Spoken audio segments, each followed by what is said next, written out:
कि क्या मेन्यू दिया गया है? ये मेन्यू था, नान था, कौरमा था। टिकट तो नहीं है? नहीं, कोई टिकट का चक्कर नहीं है यहाँ पे। यहाँ सुनने में आ रहा है कि जो लोग टिकट होल्डर हैं बस उन्हीं को वो खाना खिला रहे हैं।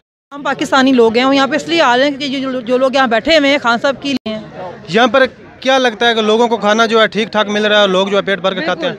ऐसा है कि जिसको अल्लाह पाक इतनी तौफीक दी हुई है, खाली मैं यहाँ पर नहीं आई हुई, यहाँ पे बहुत लोग आते हैं दिन में, अफ्तारी भी करवाते हैं, अफ्तारी भी यहाँ पे लोग करवाते हैं। तो यहाँ पे तो ऐसा कोई मसला नहीं है खाने पीने का।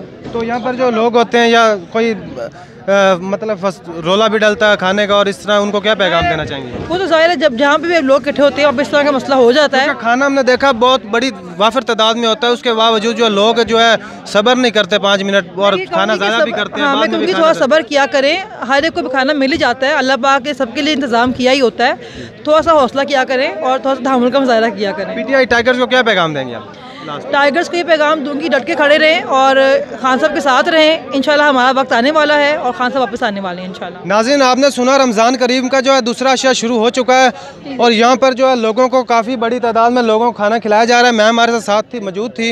ये बगैर किसी लालच के, बगैर टिकट और किसी किस्म का इनको कोई लालच नहीं, और यहाँ पर मौजूद थी और बताया जा रहा है कि 300 लोगों को खाना जो है खिलाया जाएगा।